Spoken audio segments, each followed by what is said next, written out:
नाजरीन, आज के जो मेहमान हैं, बल्कि मैं ये कहूँगा कि हम उनके मेहमान हैं, उनका नाम है फैसल अजीज खान साहब।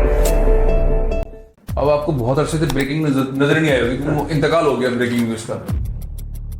तो जितने तुर्रम खान सहाफी थे, तुर्रम खान एंकर्स थे और जिन जैसे मीडिया इदारे थे, सिर्फ पाकिस्तान में नहीं सारी दुनिया में टाइटैनिक का बुरा हाल हुआ है। सारे बोलते ये वाला एंकर ये बोलेगी, ये सारे तकरीबन एंकर्स के बारे में बताइए किस पार्टी के साथ है। बल्कि लोग कहते हैं भाई लिफाफा जर्नलिस्ट है, प्लॉट लिया है, गाड़ी ली है, खाने खाते हैं, हज पे जाते हैं, सरकारी हज करते हैं, कौम के पैसों से करते हैं। पाकिस्तान में क्या हुआ कि पाकिस्तान में ट्विटर को बंद कर दिया, यूट्यूब को बंद कर दिया, फेसबुक को स्लो कर दिया।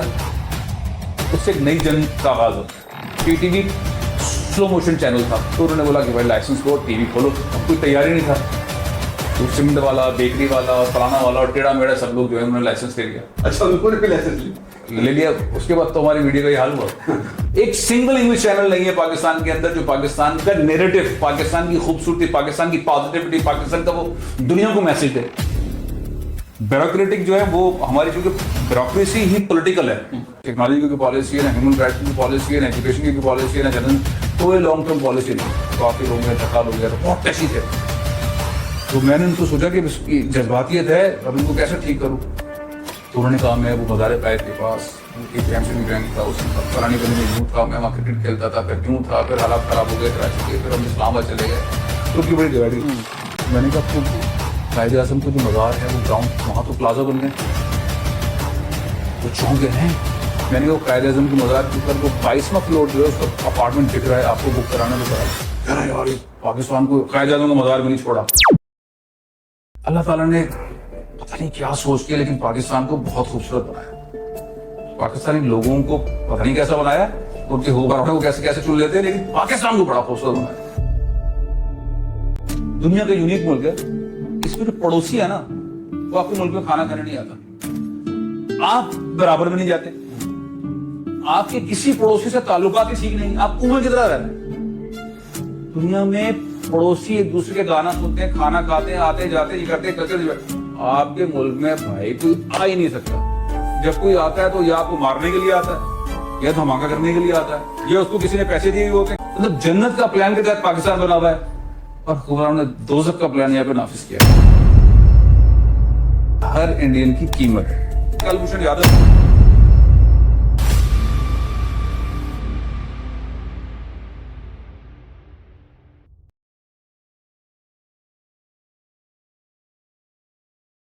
नाजरीन, आज के जो मेहमान हैं, बल्कि मैं ये कहूँगा कि हम उनके मेहमान हैं, उनका नाम है फैसल अजीज़ खान साहब। पाकिस्तान के माया नाज क्रेडिबल तरीन जर्नलिस्ट हैं, मेरे बड़े भाई हैं, मेरे गुरु हैं, मेरे उस्ताद हैं, मेरे मेंटोर हैं। मैंने इनसे बहुत कुछ सीखा और हमसे राब्ते में भी रहते हैं, थॉट्स दैट शेप को एडवाइस भी कर रहे होते हैं, हमारे शोज़ भी देख रहे होते हैं। लेकिन आज के हमारे मेहमान ये इसलिए हैं क्योंकि आज हम बात करेंगे जर्नलिज़म इन पाकिस्तान, यानी कि जर्नलिज़म की जो दौर चल रहा है, एथिकल जर्नलिज़म है, अनएथिकल जर्नलिज़म है, फेक न्यूज़ है, और पाकिस्तान किस तरफ जा रहा है, ऊपर जा रहा है या नीचे जा रहा है, सियासतदान क्या कर रहे हैं, मीडिया हाउसेस क्या कर रहे होते हैं। बहुत सारी चीज़ें हैं जो सीखेंगे हम आज थॉट्स दैट शेप में। मिलते हैं फैसल अजीज़ खान साहब से और सीखते हैं।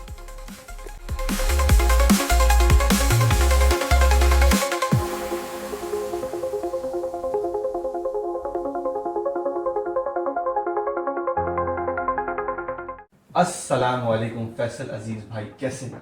वालेकुम अस्सलाम, अल्हम्दुलिल्लाह अल्हम्दुलिल्लाह अल्हम्दुलिल्लाह। फैसल भाई, आज जर्नलिज्म इन पाकिस्तान के हवाले से बात करेंगे हम। ऑब्वियसली आपकी क्रेडिबिलिटी की तो क्या ही बात है, आप 27 साल से ज़्यादा जो है वो काम कर रहे हैं और मैंने तो खैर फिजिकली भी देखा है, आपके साथ भी देखा है और पीछे रह के भी देखा है कि आपने ना सिर्फ अपने लिए बल्कि दूसरे जर्नलिस्ट जो दूसरे चैनल्स में भी थे उनके लिए भी सपोर्ट में आप खड़े भी हुए, आपने प्रोटेस्ट भी किया और आपने क्रेडिबल को बहुत आगे रखा है। आपने सनसनीखेज़ें नहीं फैलाई, फेक न्यूज़ नहीं फैलाई, इसी वजह से आपका ऑब्वियसली आज नाम है। तो मेरा जो सबसे पहला सवाल है वो ये है कि एक जर्नलिस्ट में क्या खूबियाँ होनी चाहिए, एंटर होने से पहले वो अपनी खूबियों को चेक करे कि भाई ये चीज़ें तो लाजमी होनी चाहिए एक जर्नलिस्ट बनने के लिए। हसन, सबसे पहले बहुत बहुत शुक्रिया आपका। हसन का चैनल इस वक्त one of the most popular, credible, informative channel है और उसमें बहुत काम की बातें होती हैं, उसमें भी सनसनी खेची नहीं होती, तो इसलिए मैंने हामी भी भरी। और माशाल्लाह बहुत ज़बरदस्त काम कर रहे हैं और बहुत काम का काम कर रहे हैं। अच्छा, जहाँ तक अब सहाफ़त का मामला है, तो सहाफ़त का टकराव हो गया बड़ा ख़तरनाक किस्म का। टाइटैनिक टकरा गया है IR-460 के साथ। अच्छा, IR-460 इंडस्ट्रियल रिवोल्यूशन के साथ टकरा गया। तो अब उसको IR इंडस्ट्रियल रिवोल्यूशन के साथ हुआ यह है कि जितनी तेज़ी से टेक्नोलॉजी आई है, तो जितने तुर्रम खान सहाफ़ी थे, तुर्रम खान एंकर्स थे और जिन जैसे मीडिया इदारे थे, सिर्फ पाकिस्तान में नहीं सारी दुनिया में, वो टाइटैनिक का बुरा हाल हुआ है। CNN बहुत बुरा हाल हुआ है, BBC बहुत बुरा हाल हुआ है, रॉयटर्स बुरा हाल हुआ है। बड़े बड़े मीडिया ऑर्गेनाइजेशन में बड़े बड़े ज़बरदस्त किस्म के, जय्यद किस्म के तो एंकर्स होते थे और उनकी हेडलाइन और उनकी पंचिंग वो सब तहस नहस हो गई। अब हुआ गया है कि डिजिटल मीडिया ने, और इस दौर में कि हर आदमी के पास ये फ़ोन है और उसके पास इंफॉर्मेशन है और वो आई विटनेस है, और वो फिर खबर दे देता है और वो कहीं से भी शॉर्ट्स बनाता है, फेंक देता है, तो उसके बाद फिर उसके ऊपर गेम चलता है। तो वो था ना कि एक्सक्लूसिवनेस, ब्रेकिंग न्यूज़। अब आपको बहुत अरसे से ब्रेकिंग न्यूज़ नजर नहीं आई होगी, वो इंतकाल हो गया ब्रेकिंग न्यूज़ का, ठीक है ना, तो वो गेम बदल गया। दूसरा ये हुआ है कि दुनिया के बड़े बड़े न्यूज़ पावर हाउस थे, व्हाइट हाउस का जिक्र करें, व्हाइट हाउस, उसके बाहर BS खड़ी हुई और बहुत सारी खड़ी हुई और प्रेसिडेंट अब बात करेगा और ये होगा और CNN की ब्रेकिंग न्यूज़ आएगी और फलाना होगा या BBC की आएगी, उनकी दुकानें भी बंद हो गई। अब टेक्नोलॉजी ने क्या किया, ये बारिक ओबामा के टाइम में हुआ, वो सारी खबरें व्हाइट हाउस के स्पोक पर्सन की तो डिटेल ब्रीफिंग होती है, सबको पता होता है क्या बोलेगा ये, लेकिन वो बोलता भी है, तो वो ट्विटर के थ्रू सबको बता दिया करते थे भाई ये। तो ट्विटर ने टेक ओवर कर लिया था और authentic credible information Barack Obama के अपने हाथ खुद से आना शुरू, यूनाइटेड नेशन से आना शुरू हो गई, दुनिया के सारे क्रेडिबल लोग आना शुरू हो गए, स्पोर्ट्समैन उसके थ्रू आना शुरू हो गया, प्राइम मिनिस्टर उसके थ्रू आना, सबके सब। तो वो जो था ना कि प्रेस का डिपार्टमेंट या सेक्रेटरी फारिग हो गया, एक्सक्लूसिव फुटेज फारिग हो गया, पिक्चर्स फारिग हो गई। वो था कि न्यूज के लिए आपको जो है वो जेटी जैसी एक्सपेंसिव तरीन जो है वो एजेंसीज लेनी थी कि वो तस्वीरें हमें देंगे, वो दुकानें उनकी बंद होंगी, वो लिमिटेड हो गई, सारी मेंबरशिप खत्म। तो टेक्नोलॉजी ने 10 पहले राउंड के अंदर उड़ा दिया। 3 लाख समथिंग के करीब BBC ने अपने कोरेस्पॉन्डेंट सारे दुनिया से फारिग कर दिए 3-4 सालों के अंदर, उनकी जरूरत ही नहीं थी। वो जो रेडियो में बताया करता ये होगा ये होगा, आप बंदा ठक करके खींच के फेंक रहा था ये, तो लोगों को खबर चाहिए नहीं थी। खबर जो है वो ऐवानों से, मोहल्लों से, पावर हाउस से, वहां से निकल के गली मोहल्ले में रुल रही है, खबर ठकाठक ठकाठक ठकाठक इतनी ज्यादा आ गई, उससे एक नई जंग का आगाज हो गया। सही खबर, फेक न्यूज, डिस इंफॉर्मेशन, इस तरह की इस्लाहात जो है वो शुरू हो गई। खबर के साथ क्या हुआ, अब इस वक्त अगर हम पहुंचे, ये जो 7-8 साल के अंदर सफर तय हुआ है और हम यहाँ आए, तो यहाँ पे पाकिस्तान में क्या हुआ कि पाकिस्तान में ट्विटर को बंद कर दिया, यूट्यूब को बंद कर दिया, फेसबुक को स्लो कर दिया। इस गवर्नमेंट का नहीं, पिछली गवर्नमेंट ने भी किया, उससे पहले भी उसने किया। जनरल मुशर्रफ साहब की हुकूमत थी, उन्होंने बहुत ज़बरदस्त स्टेप्स लिए। उनकी गवर्नमेंट की आने वाने के तरीकों के ऊपर एतराज़ है, माशाल्लाह आया ही आया, लेकिन उन्होंने जो लोगों के लिए और टेक्नोलॉजी के लिए, इन चीज़ों के लिए जिस फैसले की, वो उससे पाकिस्तान काफ़ी आगे निकल गया और फौरन आके दुनिया के साथ कनेक्ट हो गया, रेलिवेंट हो गया। जैसे इस वक्त पाकिस्तान रेलिवेंट नहीं है दुनिया के साथ, पाकिस्तान अलग चल रहा है, दुनिया कहीं अलग चल रही है। मुशर्रफ साहब खींच के पाकिस्तान को कनेक्ट कर दिया था उन्होंने, सबमरीन केबल लगा दी, डॉक्टर अताउर रहमान साहब आके कनेक्ट हो गए, एसोसिएशंस बन गई, सॉफ्टवेयर हाउस एसोसिएशन बन गई, पाशा बन गया, ये हो गया, वो हो गया, इंटरनेट आ गया, फलाना आ गया, वो बड़ी तेजी से चीज़ें हुई और पाकिस्तान कनेक्ट हो गया। तो टेक्नोलॉजी से पाकिस्तान कनेक्ट हुआ, तो उन्होंने बोला भाई आप आ गए, बैंडविड्थ आ गए, तो क्या करें। खाली PTV को देखते थे, PTV स्लो मोशन चैनल था, बाहर के चैनल्स को देख के। तो उन्होंने बोला कि भाई लाइसेंस लो और टीवी खोलो। अब कोई तैयारी नहीं था, तो सीमेंट वाला, बेकरी वाला और फलाना वाला और टेढ़ा मेढ़ा सब लोग जो है उन्होंने लाइसेंस ले लिया। अच्छा, उनको भी लाइसेंस ले लिया। उसके बाद तो हमारी मीडिया का ये हाल हुआ। तो अब जो है वो, अगर आप फर्ज करेंगे आपने अगर कोई हॉस्पिटल बनाना है, तो आपके पास इदारे हैं, वो क्या भाई हॉस्पिटल बनेगा तो ऐसा कमरा होगा, ये मशीनें होंगी, इतने आपके पास क्वालिफाइड लोग होंगे, इतने डॉक्टर्स होंगे, इतने सब कुछ होंगे, ये सब कुछ होगा तो आपका हॉस्पिटल चलेगा, तब हम आपको लाइसेंस देंगे। सही। मीडिया के अंदर भी देखा आपके पास इतने ज्यादा पढ़े लिखे लोग होंगे, इतने क्वालिफिकेशन, इतने प्रोफेशनल लोग होंगे, इनकी डिग्री होल्डर्स होंगे, इतने ट्रेंड होंगे, तो आप मीडिया हाउस चलाएंगे। वो फार्मूला जो हॉस्पिटल में इंप्लीमेंट हो रहा है वो मीडिया जैसे इदारे के अंदर इंप्लीमेंट नहीं हुआ। तो बेकरी वाला, सीमेंट वाला, बिल्डिंग वाला, चावल वाला, फलाना वाला, पता नहीं किन किन लोगों ने, गारमेंट्स वालों ने लाइसेंस ले लिए। अच्छा, उस वक्त हुकूमत की मजबूरी भी थी कि किसी को समझ नहीं आ रहा था, वो 2-3 चैनल थे, डॉन ले लेगा, जियो ले लेगा, ये ले लेगा, तो बाकी लोगों को भी मार्केट में लाना था।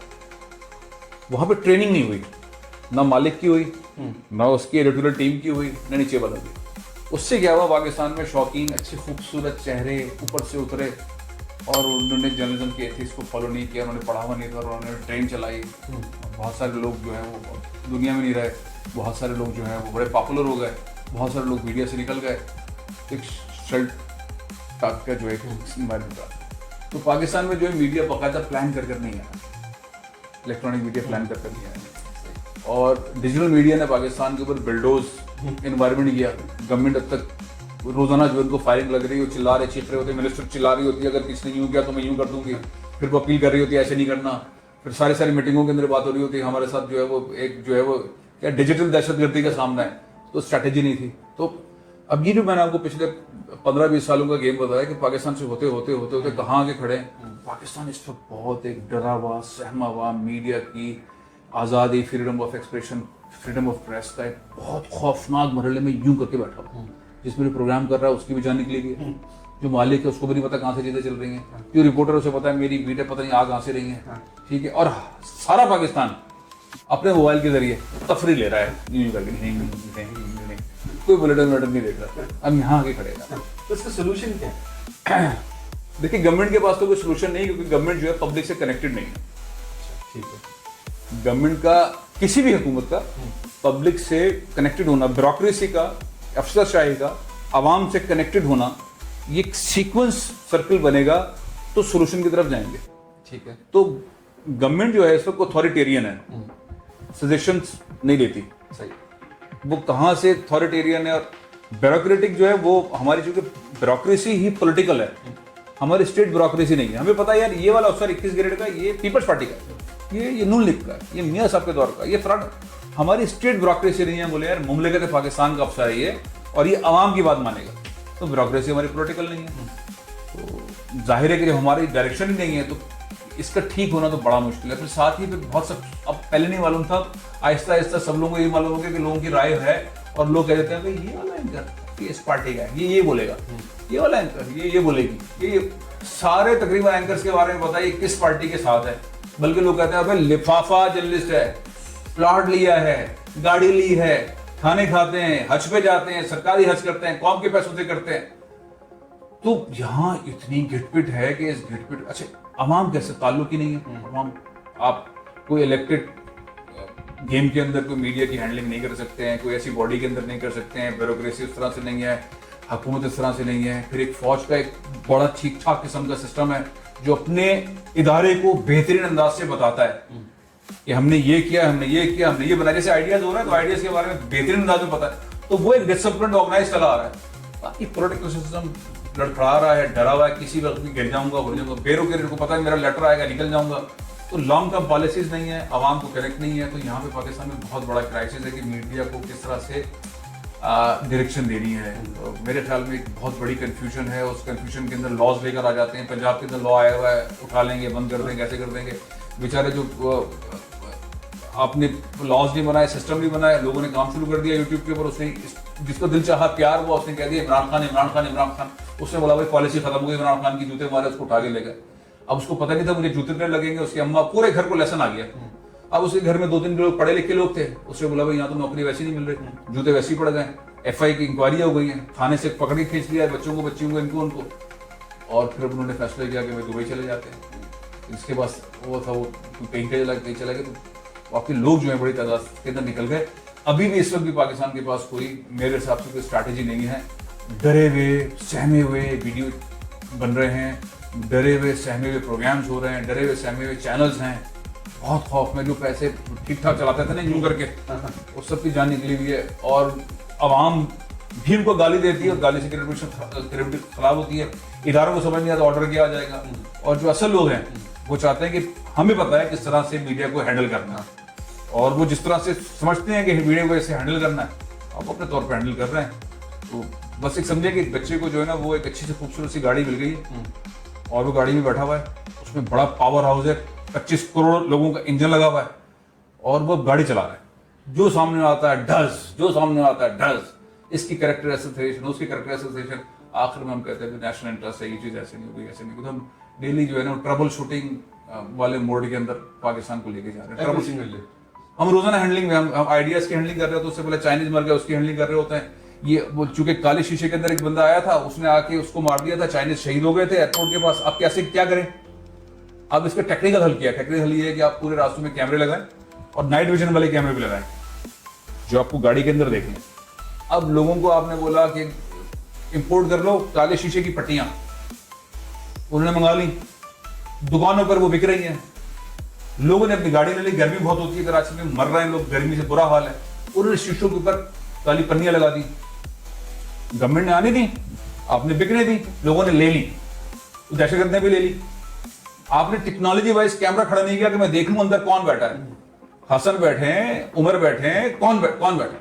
अब हमने बोला भाई हमें तो पता ही नहीं कौन बैठा है, उतारो रोको इनको। अब पुलिस ने क्या किया, स्ट्रेटेजी क्या पुलिस की जो आजकल चल रही है, आजकल क्या देख गाड़ी रोकी, जो भी है थाने चलो।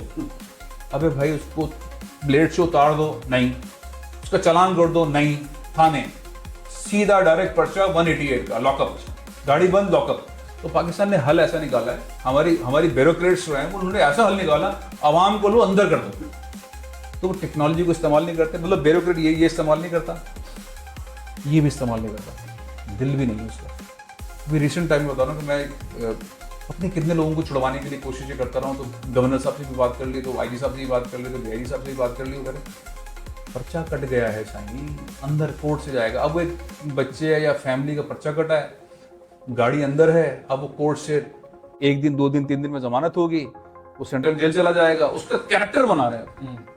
तो जिस मुल्क के अंदर ये सिलसिला हो गया, हैंडलिंग का कैसे होगा, आप टेक्नोलॉजी को इस्तेमाल करना नहीं चाहते, टेक्नोलॉजी में आपको ऊपर से आके जम आके गिरती है, तब होता है।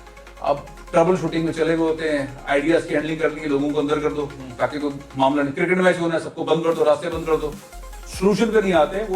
उस इवेंट के ऊपर फोर्सफुली तुर्रम खान जैसे चौधरी ब्यूरोक्रेट्स, ऊपर की सियासी जमातों के पास दिमाग है नहीं, अगर है तो वो इंप्लीमेंट करते हो, बस शटअप आता है कि तुम कौन से वोट लेके आए हो, शटअप, तुम तो फॉर्म 47 के हो, तो बेचारों की हिम्मत ही नहीं होती, खामोश से बैठे रहो, जो पैसे मिलते हैं मिलते रहे। सारी सियासी जमातों का ये हाल किसी का, तो आवाम की कोई बात हो नहीं रही, पिट रहे हैं। तो इस सारे सिनेरियो के अंदर ट्रबल शूटिंग के ऊपर चल रहे हैं। अभी हम एक फेज में है, उसके बाद हम एक और नए फेज में होंगे, उसके बाद एक नए फेज में होंगे। पाकिस्तान बनने के बाद से फेजेस आ रहे हैं और वो शॉर्ट टर्म हैंडलिंग है, हम लॉन्ग टर्म हैंडलिंग पे है नहीं, ना इकोनॉमिक से मुतालिक की पॉलिसी है, ना टेक्नोलॉजी की पॉलिसी है, ना ह्यूमन राइट्स की पॉलिसी है, ना एजुकेशन की पॉलिसी है, ना जनरल कोई लॉन्ग टर्म पॉलिसी नहीं, बिल्कुल भी नहीं। मैं अक्सर डर रहा होता हूँ। पिछले दिनों में एक सफर कर रहा था, मेरे साथ एक बहुत पढ़े लिखे पाकिस्तानी बैठे थे, वो 11 साल बाद पाकिस्तान आ रहे थे। अच्छा। और उनके आंसू निकल रहे थे, बड़ा दर्द था उनके अंदर। जब वो गए थे यहाँ पे काफी लोगों के जिंदा थे, काफी लोगों के इंतकाल हो गया था, बहुत टशी थे। तो मैंने उनको सोचा कि जज्बातियत है, अब इनको कैसे ठीक करूँ। तो उन्होंने कहा मैं वो मज़ार कायद के पास एक एमसीबी बैंक था, उसकी फलानी गली में यूं था, मैं वहाँ क्रिकेट खेलता था, फिर यूं था, फिर हालात खराब हो गए कराची के, फिर हम इस्लामाबाद चले गए, तो उनकी बड़ी डिवाइड हुई। मैंने कहा तो कायद आज़म का जो मज़ार है वो ग्राउंड, वहाँ तो प्लाजा बन गए, तो चौंक गए हैं। मैंने कहा कायद आज़म के मज़ार के ऊपर वो 22वां फ्लोर जो है उसका अपार्टमेंट दिख रहा है, आपको बुक कराना तो करा लो। कह रहा है यार पाकिस्तान को कायद आज़म का मज़ार भी नहीं छोड़ा। अच्छा, मैंने उनको हंसाने के लिए, मैंने उनका मूड बड़ा तशी था उस पे करने के लिए बात की। उन्होंने 100% मान लिया कि पाकिस्तान के अंदर पूरा पाकिस्तान तो बेच ही देंगे, कायदे आज़म को मज़ार भी बेच देंगे, उसके ऊपर बिल्डिंग बना देंगे। तो उन्होंने कहा कि यार मुझे उस इलाके से मोहब्बत है, बिल्डर कौन है, मैं एक अपार्टमेंट बुक करा देता हूँ। तो मुल्क के हुकूमत की, मुल्क की सिस्टम की क्रेडिबिलिटी जो है वो बहुत बहुत उसको नुकसान। सही। अच्छा, जो मुल्क के नौजवान है वो ऑब्वियसली 60% इस वक्त पाकिस्तान के अंदर, और वो हमें देख रही है, वो हमें सुन रही है।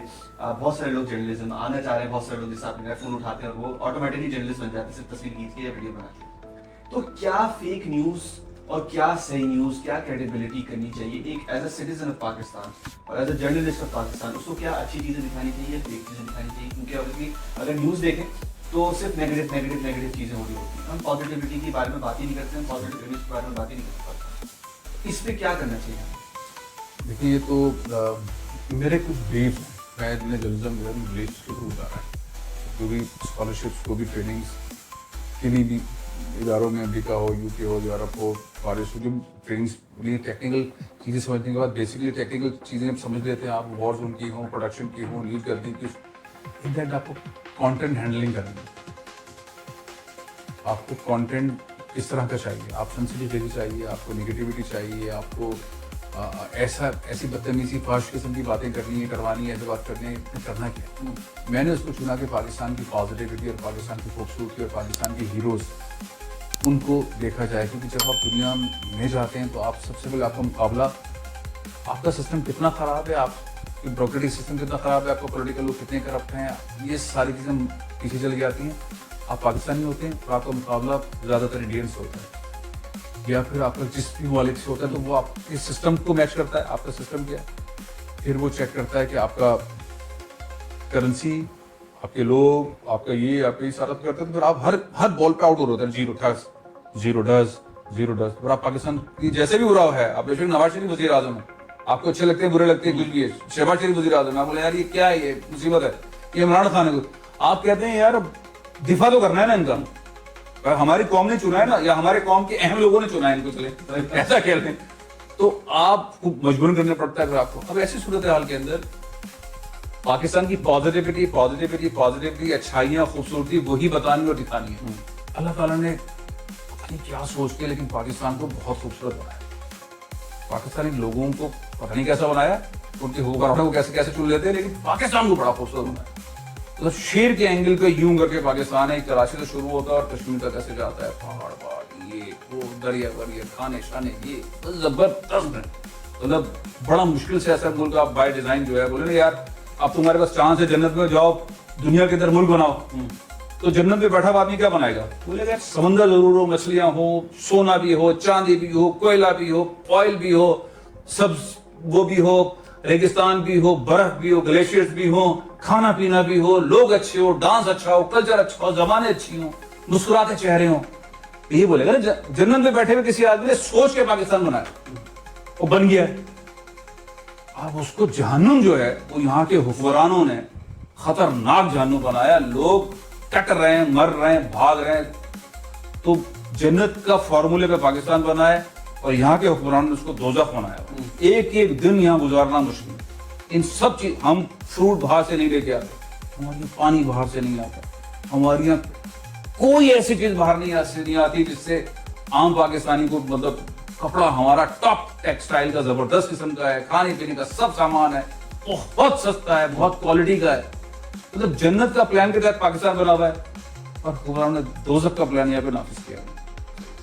तो ये है, तो खूबसूरती जो है उसको, पाकिस्तान की खूबसूरती को, पाकिस्तान की कल्चर को, उसको उजागर करने की जरूरत है। जो नए जर्नलिस्ट हैं उनको, जब वो ये सोचेंगे ना कि हमने हीरोज ढूंढे, दुनिया ने क्या किया है, दुनिया ने अपने एजुकेशन के जो पॉपुलर लोग हैं उनको हीरो बनाया, जजेस को हीरो बनाया, ह्यूमन राइट्स के लोगों को हीरो बनाया, मीडिया के लोगों को बनाया, आर्ट, कल्चर, फिल्म, इन सब हीरोज हैं और उनकी बहुत वो रिस्पेक्ट करते हैं। अब हम अपना ढूंढना शुरू करें तो हमें हीरो मिलता नहीं, जो हीरो होता है हम उसकी ऐसी बजाते हैं ना, आफरीदी है बेचारा ने इतना जितवाया, उसको गालन गलौज देना शुरू कर देंगे उसके साथ। कोई अदाकारा है हमारी, उसकी ऐसी कि कैसे, हम अपने माइंड सेट से निकलते हैं कि इसकी बजानी कैसे। ठीक है, चैनल वाले भी जो बैठे हुए आड़े तक से, जो चैनलों के अंदर का कोऑर्डिनेटर्स बैठे हैं, जो अपने आप को साफ ही कह रहे हैं, वो भी कहते हैं कि यार स्पाइसी खबर हो जिसपे रेटिंग आ जाए, हेडलाइन ऐसी बन जाए, तो वो माइंडसेट ऐसा है कि हम अपने हीरोज को बहुत कैरेक्टर एसेसिस करते हैं। अनवर मकसूद साहब हों जिनको बहुत सलूट एहतराम करना चाहिए, उनकी क्लास ले रहे होते हैं। हम कोई शायर हों, यूसुफी साहब उनकी ले रहे होते हैं, अहमद फराज साहब उनके साथ इंसल्ट कर रहे होते हैं, हम अपने कैरेक्टर्स के साथ कर रहे होते हैं, हम फीमेल एंग, तो माइंड सेट ही हमारा ऐसा है। अच्छा, फिर उसकी काउंटर स्ट्रैटेजी भी नहीं होती। तो किसी भी मुल्क के अंदर जो पॉजिटिविटी है वो कंटेंट क्रिएशन से है। इंडिया ने तय किया हुआ है कि मैं हिंदू हूँ, मुस्लिम हूँ, क्रिश्चियन हूँ, सिख हूँ, किसी भी नेशन को पहले इंडिया में आपको सारी दुनिया में नजर आए। बेशक अंदर उनके उदबलाव चल रहा है और मारपीट चल रही है, बहुत तासुर है, लेकिन वो कहता भाई मैं इंडियन हूँ। हमारा वाला वो अगर है पाकिस्तानी तो क्रिकेट के मैच में नजर आएगा थोड़ी देर के लिए, तो जैसे जीत हार होगी, अगर हार गया तो पाकिस्तानी टीम की खैर नहीं, अगर जीत गया तो थोड़ा सा बोलेगा हाँ ठीक है। अदरवाइज हम उस लेवल पर रह गए, पाकिस्तानियत में नहीं जा सके, हमारे लीडर्स नहीं ले जा सके, हम जो है वो अपने हीरोज नहीं बना पा रहे हैं। तो नई जनरेशन जो है उनको पाकिस्तान की खूबसूरती, पाकिस्तान की खुशियां और पाकिस्तान के ऐसे हालात को हाईलाइट करके उन हीरोज को पढ़ाने की जरूरत है। और अब ऐसा एआई का दौर है कि अगर फर्स्ट करें कि आपको पढ़ाई नहीं गया मुताल्ला पाकिस्तान में, पाकिस्तान स्टडीज के अंदर, स्कूल में, कॉलेज में पाकिस्तान कैसे बना, क्या हुआ, तो आपको दुनिया बता देती है कि भैया पाकिस्तान बना कैसे था। अब आप फिल्टर करते हैं पाकिस्तान ऐसे बना था, डेटा तो मिल जाएगा आपको। अब आपने पाकिस्तान कायदे आजम ने क्या किया, उनके 20, 25, 50 कोई अच्छी चीजें, आपको बहुत सारी चीजें उनके ऊपर आप कंटेंट कर लें, इकबाल पे कंटेंट क्रिएट कर लें, क्रिकेट के ऊपर कर लें क्योंकि बहुत पॉपुलर होता है, पाकिस्तान की कल्चर के ऊपर कर लें, तो यूथ को बेहतरीन किस्म का कंटेंट क्रिएट करने की जरूरत है, बहुत खूबसूरत कंटेंट क्रिएट करने की जरूरत है। पाकिस्तानी फौज के ऊपर बहुत, फौज के डिफरेंट किस्म के एंगल्स हैं। हम क्या करते हैं, हम किसी भी चीज़ पे बहुत कंफ्यूजन किस्म का एनवायरनमेंट रखते हैं और फिर हम तय नहीं कर पाते कि हमें गवर्नमेंट से प्यार है, मोहब्बत है, क्या है, हमें मुमलिकत से प्यार है, मोहब्बत है, क्या है। हम गवर्नमेंट और मुमलिकत इसको मिक्स कर देते हैं। सही। और फिर हमारे साथ अगर बिजली का बिल ज्यादा आता है या कोई हमारे साथ ज्यादा गवर्नमेंट कर, हम पाकिस्तान को बुरा कहना शुरू कर देते हैं। इसको कहते कहते हम इस साइड पे निकलते हैं और फौज को बुरा बुरा कहना शुरू कर देते हैं। फिर वहां कहते कहते मतलब जो गुस्से में होते हैं, फिर कुछ भी सामने आ जाए उसकी ऐसी की तैसी मचा देते हैं। तो हमें क्लियरिटी नहीं है। मैसेज मेरे हिसाब से ये यूथ के लिए कि पाकिस्तान यहाँ है, ये स्टेट है, मुमलिकत है, ये फ्लैग है, ठीक है। अब वो वही शेर के शेप का पाकिस्तान है, वो यहाँ है। अब उसमें गवर्नमेंट आती है, कभी नून लीग की आती है, कभी पीपल्स पार्टी की आती है, कभी हाफ लीग की आती है, कभी फजलुर रहमान साहब मुश्तरका आती है, कभी इमरान खान साहब की आती है, टेम्पररी आती है, वो चलती है नहीं चलती है, जो कुछ होता है अलग एंगल है। लेकिन पाकिस्तान यहाँ है, वो गवर्नमेंट आती है, वो झंडे के नीचे खड़ी होती है, पाकिस्तान को चलाना शुरू करती है, वो बिजली का बिल बढ़ाती है, वो पेट्रोल बढ़ाती है, वो कम करती है, वो जॉब। पाकिस्तान यहाँ खड़ा हुआ है। अब पाकिस्तान जब स्टेट यहाँ खड़ा हुआ, स्टेट के साथ फिर 2-3 इदारे हैं, फौज इसके साथ खड़ी, फौज किसी गवर्नमेंट के साथ नहीं है, ठीक है। फेडरल टेरिटरीज की चीजें यहाँ वो गलत काम कर रही हैं, परफॉर्म गलत कर रही हैं, उनकी पर्सनैलिटी जो है वो लीड करने वाली वो कर रही है, वो इदारा नहीं कर रहा है, मुमलिकत नहीं कर रही, पाकिस्तान खराब गड़बड़ नहीं कर रहा, फौज नहीं कर रही है। उसमें कोई बंदा गलत फैसला कर सकता है, ये पॉलिटिकल गलत कर। हम क्या करते हैं, इसको दोनों को मिक्स करते हैं, हम पाकिस्तान को बुरा कहना शुरू कर देते हैं, हम जनाब अली इसको बुरा कहना शुरू कर देते हैं, पूरी फौज को। इन द एंड क्या होता है, हम जिस तरह पाकिस्तान बना है ना, हमारे पीछे लगे हुए पर सेकंड के हिसाब से दुश्मन। इंडिया में बिल्कुल नहीं भाता, अफगानिस्तान भी हमें बिल्कुल नहीं भाता, उनके अलाइज हमें बिल्कुल नहीं भाते, इजराइल हमें बिल्कुल नहीं भाता। तो पाकिस्तान के ऑटो यानी कि पैदाइश के बाद से ही दुश्मन है। तो क्या होता है कि हम जब इस तरह की बातें करते थे तो उनको कंटेंट मिल जाता है। जब वो कंटेंट मिल जाता है तो वो आपके खिलाफ फिल्में बनाते हैं, ड्रामे बनाते हैं, कंटेंट करते हैं, आपको अंडर प्रेशर कर देते हैं। आप पाकिस्तान जब से बना है वो अंडर प्रेशर ही है। 71 साल से पाकिस्तान अंडर प्रेशर। ये एक ऐसा मुल्क है, दुनिया का यूनिक मुल्क है, इसमें जो पड़ोसी है ना, वो आपके मुल्क में खाना खाने नहीं आता, आप बराबर में नहीं जाते, आपके किसी पड़ोसी से ताल्लुकात ही ठीक नहीं, आप कुएं की तरह रह रहे हैं। दुनिया में पड़ोसी एक दूसरे के गाना सुनते हैं, खाना खाते हैं, आते जाते ये करते हैं, कल्चर। आपके मुल्क में भाई कोई आ ही नहीं सकता। जब कोई आता है तो या आपको मारने के लिए आता है, या धमाका करने के लिए आता है, या उसको किसी ने पैसे दिए होते हैं, कुलभूषण यादव बन के आता है, ठीक है। तो इंडियन बॉर्डर बंद, अफगानिस्तान बंद, ईरान बंद, जिससे हमारी हिमालय से बुलंद दोस्ती और समंदर से गहरी दोस्ती और शहद से मीठी दोस्ती है, वो भी कहता है भाई डोंट कम। हमें भी कहता है तुम्हारे बंदे, हम भी नहीं जा सकते। तो चीन से भी हमारे कद्दू का कोई कल्चर, हमारा किसी से कोई ताल्लुक, हम कुएं में बैठे हैं और आपस में एक दूसरे की बजाए जा रहे हैं, बजाए जा रहे हैं, बजाए जा रहे हैं। एक सिंगल इंग्लिश चैनल नहीं है पाकिस्तान के अंदर जो पाकिस्तान का नैरेटिव, पाकिस्तान की खूबसूरती, पाकिस्तान की पॉजिटिविटी, पाकिस्तान का वो दुनिया को मैसेज दे। जब गोरा आता है तो देख रहा होता है ये कौन से चैनल है भाई, और उस पर खबरें क्या चल रही है, ये कौन लोग हैं, वो आपस के दिल लगे हुए कितने सालों से लगे अंदर पागलों से लगे, उसको समझ नहीं आता। कोई न्यूज़पेपर नहीं है जो पाकिस्तान का नैरेटिव दे। पागल खाना है सारे, कोई भी ले ले, डॉन ले ले, जंग ले ले, जो उसको उठाए आप, वो इंटरनेशनली किसी को डील करने वाला है नहीं। बहुत ज्यादा आदमी यार, इनकी कौन सा मुल्क है इसका। मैंने अगर इस पाकिस्तान के लोगों का दिल जानना है कि भाई तुम मौसीकी में क्या हो, तो आपको अखबार में मिलेगा ही नहीं, आपको टीवी के बुलेटिन में नहीं मिलेगा, कहीं नहीं मिलेगा, आपको स्पोर्ट्स जानना पता नहीं चलेगा, आपका हॉकी कहीं गुम हो गया, गिर गया, पता नहीं कहां चला गया, स्क्वाश आपका गिर के धस होकर कहीं और चला गया। अभी स्नूकर का जो है वो जीत गया आसिफ, उसको किसी ने प्यार ही नहीं किया ना। अच्छा वो जो नेजा लेके भाग रहे थे हमारे, अशरुद्दीन साहब वो इसलिए पॉपुलर हो गया कि वो इंडिया का सारा दूसरे नंबर पे आया था। अगर वहां पे इंडियन नहीं होता ना, ये भी बेचारा घूम रहा था इधर उधर। वो इंडियन मीडिया ने उठाया, उसकी अम्मा के इलाज में लगा, अच्छा इसने इंडियन को हराया, ओ हो, इन्होंने बोला इंडियन को हराया, इसलिए बेचारे की इज्जत हो गई। उसको गवर्नमेंट ने सिखाया थोड़ी था कि नहीं, हमने तुम्हें सिखाया है, तुम पॉपुलर हो, तुम बहुत मेहनती हो, और तुमने हमारी तरबियत पे जाके नेजा फेंका तो हमारा क्रेडिट है। वो भाई वो चाइना में पैदा हो जाता जीत जाता, वो कीनिया में पैदा हो जाता जीत जाता। अल्लाह ताला ने उसको सलाहियत दी थी, वो जहां भी पैदा होता वो वहां का गोल्ड मेडल उसका था। ये था ना, किसी शहबाज शरीफ साहब के तो चैंपियनशिप नहीं है ये, कोई क्या थोड़ी सकता है नहीं मैंने सिखाया था, मैंने पैसे दिए थे और फलाना। भाई वो तो अल्लाह ताला ने उसको सलाहियत दी थी। वो कीनिया में होता, वो मोजाम्बिक में होता, वो जहां होता जीत जाता। वो तो हमने कौम इंडिया ने यूं किया, इंडिया वाला दूसरे नंबर पे आ गया, उनकी मीडिया ने शोर मचाया, आपने मतलब हमारे वाले ने जीत लिया। गवर्नर साहब ने भी बुलाया, अब बेचारा कह रहा है भाई वो ऐलान बनाने गए थे, पैसे तो दे। ऐसे ही है, ये कौम है, ये हुकूमत है, ये ब्यूरोक्रेसी है। तो शर्मनाक किस्म का सूरत। तो यूथ को ऐसी चीजों को पकड़ के आइडेंटिफाई करने की जरूरत है। सही है। ये जो आपके पास कैमरा है, ये जो आपके पास माइक है, और ये जो आपके पास सोच है, कंटेंट ऐसा हो जिसको आप सिस्टम को ठीक करने के लिए बात करें, पाकिस्तान की खूबसूरती के लिए बात करें, पाकिस्तान की पॉजिटिविटी के लिए बात करें, ऐसा कंटेंट क्रिएट करें जो एवरग्रीन हो, जिसकी लाइफ ज्यादा हो, जो 1 दिन 2 दिन 3 दिन में एंड ना हो, मतलब वो चले 8 10 20 दिन महीना। तो और जब लोग देखें उसको नजर आए कि हाँ ये पॉजिटिविटी की बात हुई। अभी भी देखा जा सकता है, कल भी देखा जा सकता है, परसों भी देखा जा सकता है, और वो इस बेस के ऊपर, और उसके अंदर कहीं पर भी तासुब का इजहार ना करें। यूथ अगर तासुब नहीं करेगी तो कंटेंट के अंदर तासुब नहीं होगा, बाइसनेस नहीं होगी तो वो अच्छी तरीके से चलेगा। अच्छा फैसल भाई, इंडिया की जब बात हो ही रही है तो आप इंडिया गए, आपने वहाँ पे जर्नलिज्म देखा, वहाँ पे आपने रिपोर्टिंग की, तो वहाँ के जो जर्नलिस्ट है उसको आपने कैसा पाया, वहाँ की जर्नलिज्म को कैसा पाया, वहाँ की मीडिया हाउसेस को कैसा पाया? इंडिया में भी कई सारे फेजेस आए। मैं इंडिया गया हूँ कोई 6 या 7 बार गया। मैं वो था साउथ एशियन मीडिया, सातवां south Asian free media association का जनरल सेक्रेटरी था, इस चैप्टर था। तो कई दफ़ा डेलीगेशन लेकर गया, फिर जियो की तरफ से अमन के आशा में गया, फिर एक 26/11 के ऊपर एक इन्वेस्टिगेशन करने के लिए गया, अर्जुन कसाब वाली चीज जो थी। अच्छा सर, इंडिया के अंदर ना सबसे पहले तो आपको नजर आता है कि आप किसी इंडियन से ही बात कर रहे हैं। दूसरा ये कि टिका के करप्ट है,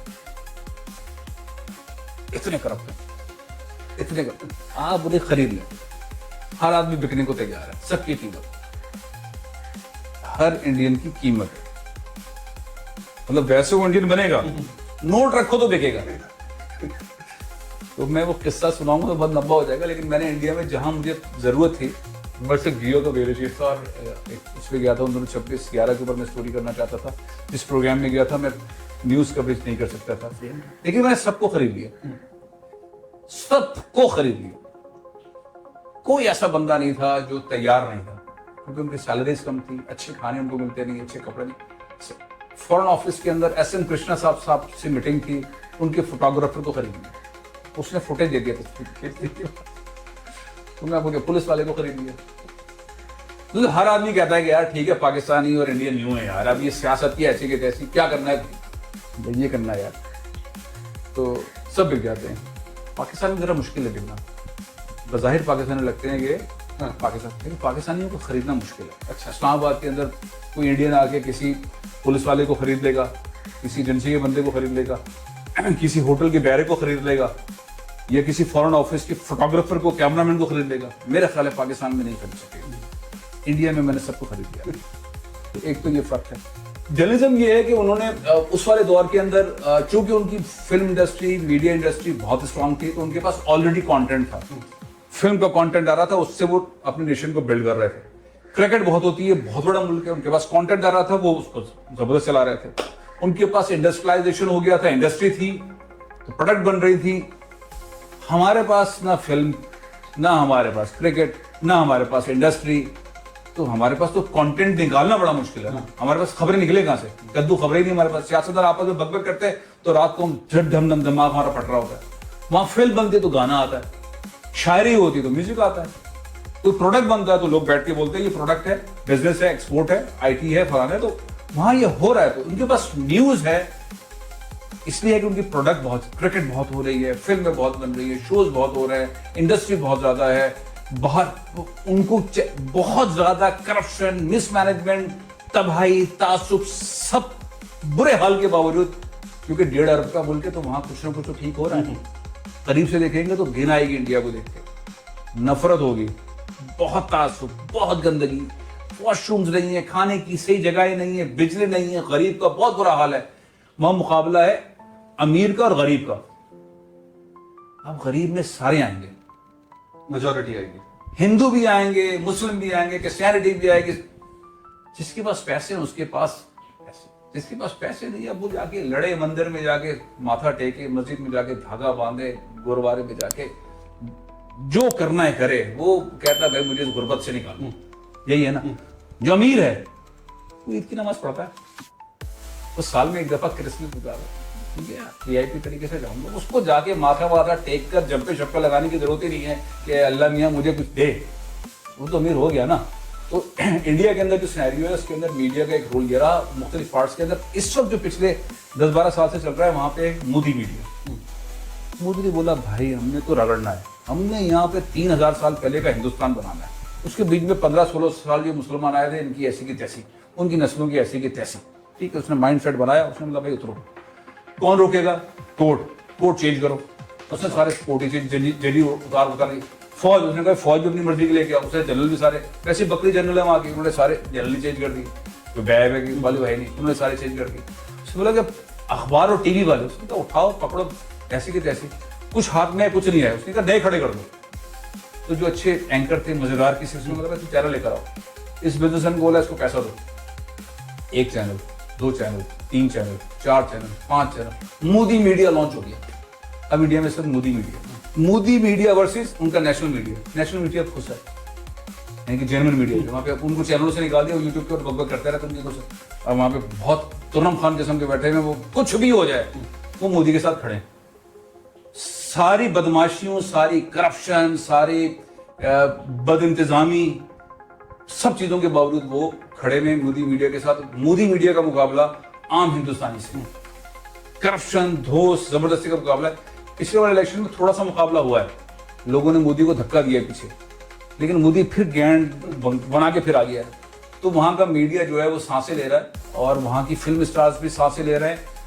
इन्वेस्टर्स को आंखें दिखाते हैं मोदी मीडिया वाले, मोदी वाले कि इस हीरो के साथ जाना है। तो वहां पे कंट्रोल्ड मूवीज, जो पहले मोहब्बत भाईचारे की फिल्म बनाने वाले हीरोज थे, वो अब एजेंसी के एजेंट बन के जो है वो कर रहे हैं, वो मोदी मीडिया की वजह से। जो पहले भाई और मोहब्बत और भाईचारे की फिल्में बनाते थे, वो सारे दूसरे मुल्कों में घुस के वहां के वजीर आजम के अंदर से पैगाम बना के देते हैं। तो ये सारा कुछ मोदी मीडिया की है।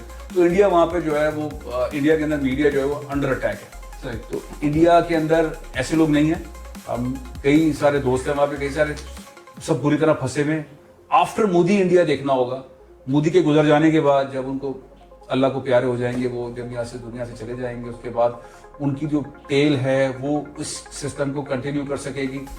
बीजेपी के अंदर ऐसे लीडर्स हैं कंटिन्यू कर सकेगी, या फिर कांग्रेस का दौर शुरू होगा और वो फिर वाकई एक सेकुलर इंडिया लेकर आएगा और फिर वही मीडिया वापस आएगा।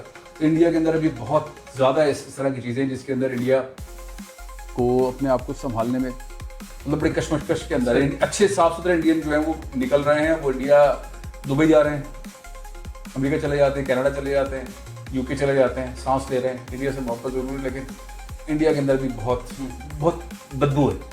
तो ठीक। अच्छा फैसल भाई, जर्नलिज्म की बात हो रही है तो बहुत सारे जर्नलिस्ट ऐसे हैं जो अपने ब्रांड बना लेते हैं या उनका कुछ सब ब्रांड बन जाता है। तो इससे क्या उनकी सप्रेशन होता है कि ऑब्वियसली ब्रांड ओनर है, उसने इन्वेस्ट किया हुआ है, ऑब्वियसली जो इन्वेस्टर बोलेगा वही जर्नलिस्ट बोलेगा आगे। तो इससे क्या अफेक्ट पड़ता है, फेक न्यूज बन जाती है, क्रेडिबिलिटी खराब होती है, क्या किसी जर्नलिस्ट को अपना ब्रांड लॉन्च नहीं करना चाहिए? ब्रांड से बरात के यूट्यूब चैनल हो गया, या कोई परफ्यूम का ब्रांड हो गया, अच्छा, या कोई मतलब अपनी कुछ खुद की कोई चीज हो गई, लेकिन इन्वेस्टर कोई और है, वो खुद इन्वेस्ट नहीं कर रहा। कपड़ों की दुकान खोली उसने, इस तरह की कोई ना कोई चीजें बहुत नजर आती है इसमें। अच्छा चले, तो सारी दुनिया के अंदर होता है, क्रिकेटर्स होते हैं, फुटबॉलर्स होते हैं, स्क्वॉश प्लेयर्स होते हैं, लेकिन जर्नलिस्ट को तो न्यूट्रल होना चाहिए। सारी दुनिया के अंदर लोग होते हैं और लोग उनको फॉलो इसलिए करते हैं कि उनको लोग जानते हैं, उनको सुनते हैं, उनकी फीम बन जाती है और उनको फॉलो करते हैं। उनकी खाने पीने पहनने की चीज के ऊपर लोगों को एतमाद होता है कि ये चूंकि ये जीत रहा है, चूंकि ये कामयाब है, चूंकि इसके फैसले ठीक हैं, चूंकि इसके लोग इसको फॉलो कर रहे हैं, तो अगर मैं इसको फॉलो करूंगा तो मेरा फैसला यूं भी हो सकता है, यूं भी हो सकता है, यूं भी हो सकता है। तो मैं अपना फैसले का राइट इसको दे देता हूँ कि जो ये पहन रहा है तो मैं पहनूंगा तो अच्छा लगूंगा, ये जो लगा रहा है जो भी ये कामयाब है तो मैं भी कामयाब हो जाऊंगा। तो ये बेसिकली लोगों के जहनों के अंदर होता है। अच्छा, जर्नलिस्ट का लगाना कोई बुरी बात, बनाना कोई बुरी बात नहीं है, उसको वो ज्यादा कैद में आ सकता है, उसके ऊपर ज्यादा सवाल उठ सकते हैं। बाकी जो फिल्म एक्टर है या क्रिकेटर है वो अपने परफॉर्मेंस से कर रहा है, ये चूंकि लोगों को बता रहा है सच है भाई, ये ठीक है, ये ठीक है, ये ठीक है, वो बेशक झूठ बोल रहा है, चीटिंग कर रहा है, डॉजिंग कर रहा है, लोगों को बहका रहा है और एक स्क्रिप्टेड कर रहा है, लेकिन लोग एतमाद करते हैं कि चूंकि ये कह रहे हैं, चूंकि ये बड़े ईमानदार हैं, तो चूंकि ये बड़े बहादुर हैं, चूंकि ये बड़ा गरीबों का साथ देते हैं, तो अब उनके साथ कुछ भी हो सकता है। लेकिन ये मेरे ख्याल फ्रीडम होना चाहिए लोगों को बिजनेस करने का, क्योंकि पाकिस्तान के अंदर इकोनॉमी बहुत लिमिटेड है, हमने कोई इंडस्ट्री खड़ी नहीं की हुई है, हमारे पास कोई मल्टीनेशनल कंपनीज इस तरह के नहीं है, लोग उस तरह के कॉन्सेप्ट पे आते नहीं है, स्टार्टअप्स बनते नहीं है, बड़ा टाइट कट टू कट वाला मामला है। T20 खेल रहे हैं पाकिस्तान में, कोई लॉन्ग टर्म पॉलिसी नहीं है। ये नहीं आपने ले ली कोई बिजनेस खोल लिया अब आपको कोई छेड़ेगा नहीं, ऐसा नहीं। हर दूसरे दिन कोई लॉ लेकर आ जाते हैं, FBI वाला पागलों की तरह घूम रहा है, आप पाकिस्तान से बाहर चले जाए आपका नंबर बंद हो जाएगा, तुम वापस आए यूं हो जाएगा, आप फोन लेकर आए बोलेगा नहीं टैक्स दोगे, फोन लेके आओ, उसको बोले नहीं इतना टैक्स दोगे। ठीक ठाक किस्म का एक पागल खाना है पूरी चीज। अब उसमें अगर किसी बंदे को चांस मिल जाए कि भाई तू कपड़ा खोल, तो मेरे भाई खोलने दे, तो परफ्यूम खोलने भाई खोलने दे, कोई लिपस्टिक निकालना चाहती है, बेचना चाहती है भाई, तो कम से कम वो कहीं ना कहीं जाके उसको ऑक्सीजन मिल रही है, लोगों को भी ऑक्सीजन मिल रहा है। नहीं तो बाटा पहन पहन के जिंदगी कब तक गुजारेंगे यार।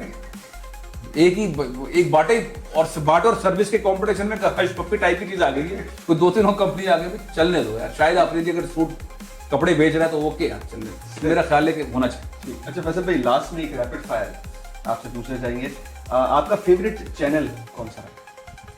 मेरा फेवरेट चैनल, आप बोले आपका फेवरेट चैनल कौन सा था? असल में आप अपने जहन के अंदर क्या बनाते हैं? आप जाहिर है आपके पेरेंट्स, आप बड़े होते हैं, आपके पेरेंट्स बहुत मेहनत करते हैं, आपको पढ़ाते हैं, वालिद का बहुत बड़ा रोल होता है, माँ का बड़ा रोल होता है, वो सीख के पढ़ के यहाँ तक पहुँचता है, उसके बाद वो सोचता है कि भाई अब मैं कुछ कर लूँ, फिर वो करना शुरू करता है।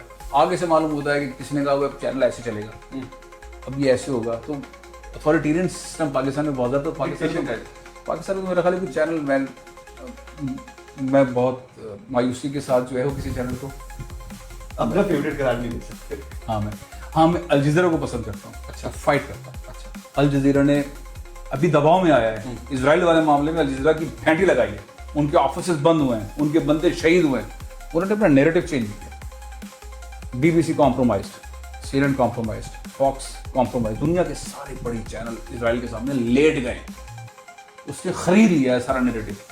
ऐसा लगता है फलस्तीन के अंदर कोई बच्चा, कोई औरत, कोई शहीद ही नहीं हुआ, कोई हॉस्पिटल्स के ऊपर धमाके नहीं हुए, इमदादी टीमों को उड़ाया नहीं गया, यूनाइटेड नेशंस के लोगों को उड़ाया नहीं गया, मस्जिदों को, चर्च वगैरह को किसी को उड़ाया ही नहीं गया, कुछ नहीं हुआ। ऐसा लगता है कुछ नहीं हुआ, मीडिया दिखाई नहीं रहा। 131 जो लास्ट 3 नवंबर को मैंने ये बात की थी, 131 जर्नलिस्टों को टारगेट करके मारा गया है, ये दुनिया में कहीं नहीं हुआ। 131 जर्नलिस्ट जो नामी गिरामी जर्नलिस्ट थे, उनको कैसे टारगेट किया? गोली नहीं मारी गई, उनका ये घर है, उनकी वालदा वहां है, उसका बच्चा वहां खेल रहा है, बीवी यहां खेल रही है, बाप वहां खेल रहा है, मिसाइल मारा है, डर्स 131 जर्नलिस्ट इजराइल ने इस तरह से मारे हैं, ब्यूरो चीफ्स उड़ाए, ऑफिस के ऑफिस टैंक से डर्स उड़ाए, खबरें नहीं चलाएंगे, दुनिया ने नहीं चलाएंगे। फ्रीडम ऑफ एक्सप्रेशन की बात करते हैं, फ्रीडम प्रेस की बात करते हैं, इजराइल के हाथों बिके। अल जज़ीरा था, उसने चलाया, जितना चला सकता था उसने चलाया, हमने नहीं चलाया। हमारे मुल्क के अंदर तो बैठेंगे, एक आवाज आती है, चलाते, कोई है अपने आपस में कद्दू की लड़ाई लड़ रहे हैं खामा खाती, कोई किसी किस्म की नहीं, कोई नहीं। तो ये वो इस साल के अंदर हम चल रहे हैं 2024 के अंदर 131 जर्नलिस्ट मिसाइलों का शिकार हुए हैं, गोलियों का शिकार नहीं हुए, उनके बच्चों के चीथड़े उड़ गए, उनकी माओ के चीथड़े उड़ गए, और मीडिया खामोश रहा। तो अल जज़ीरा बोलता रहा है, तो मुझे इसलिए अल जज़ीरा जो है वो बेहतर लगता है कि वो कम से कम जितना भी बोलता है वो एक पिक्चर देता है, वो जितना भी दबाव में है वो पिक्चर दे रहा है, वो अपनी पॉलिसी चेंज नहीं कर रहा। बाकी सारी दुनिया का मीडिया उनके पास। ठीक, अच्छा, 1 word for Imran Khan. Imran Khan is a captain. 1 word for Bilawal Bhutto. Bilawal Bhutto is future. अच्छा, फ्यूचर। ठीक, 1 word for Nawaz Sharif. Nawaz Sharif is past. ठीक है, इलेक्ट्रॉनिक मीडिया या डिजिटल मीडिया? Digital media.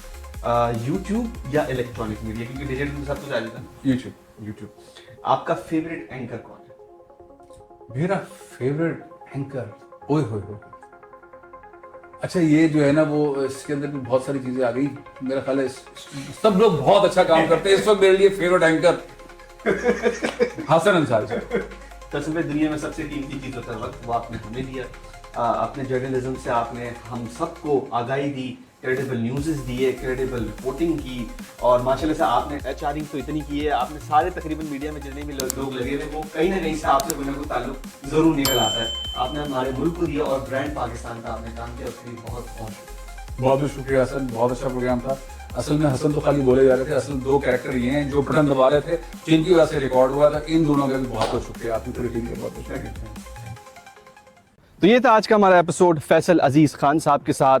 आज मैंने ये सीखा कि इंडिया के अंदर मोदी मीडिया का राज चल रहा है और किस तरह से चल रहा है, किस तरह से उन्होंने अपने जर्नलिस्ट को रिप्लेस किया, किस तरह से उन्होंने अपने बिजनेसमैन को रिप्लेस किया, किस तरह से उन्होंने सियासतदानों को रिप्लेस किया। और मैंने ये सीखा कि पाकिस्तान के अंदर जो मीडिया हाउसेस इस वक्त बैठे हुए हैं वो क्या कर रहे हैं, जर्नलिस्ट जो बैठे हुए हैं वो क्या कर रहे हैं। और मैंने ये सीखा कि जो यूथ है पाकिस्तान की उसको क्या करना चाहिए है to build a positive nation, to build brand Pakistan. ये सीखा कि क्या क्वालिटीज़ होनी चाहिए एक जर्नलिज्म के अंदर। ये सीखा कि किस तरह से मुशर्रफ साहब के जो दौर था उस ज़माने के अंदर बहुत सारी चीज़ों की बहाली की गई थी। उस ज़माने के अंदर बहुत सारे चैनल्स को लाइसेंस मिला था, उससे पहले नेशनल टीवी था, अब जो है वो बहुत सारे टीवी चैनल्स खुले हुए हैं। और मैंने ये भी बहुत कुछ सीखा कि किस तरह से हमारे जो कुछ चंद हजरात हैं जो जर्नलिस्ट हैं माशाल्लाह से टॉप लेवल के, वो अपने ब्रांड्स खोल रहे हैं, तो उनको खोलने चाहिए, उनको अपॉर्चुनिटीज़ इस्तेमाल करनी चाहिए। आपने क्या क्या सीखा, आपने मुझे कमेंट सेक्शन के अंदर बताना है। इसी के साथ मिलते हैं अगले यूट्यूब और टिकटॉक की वीडियो में, फेसबुक और इंस्टाग्राम की पोस्ट में, ट्विटर यानी एक्स की ट्वीट्स, पिंटरेस्ट की पिन्स, लिंक्डइन की एक्टिविटीज़ में और व्हाट्सएप की अपडेट्स में। इसी के साथ हसन अंसारी साइनिंग ऑफ।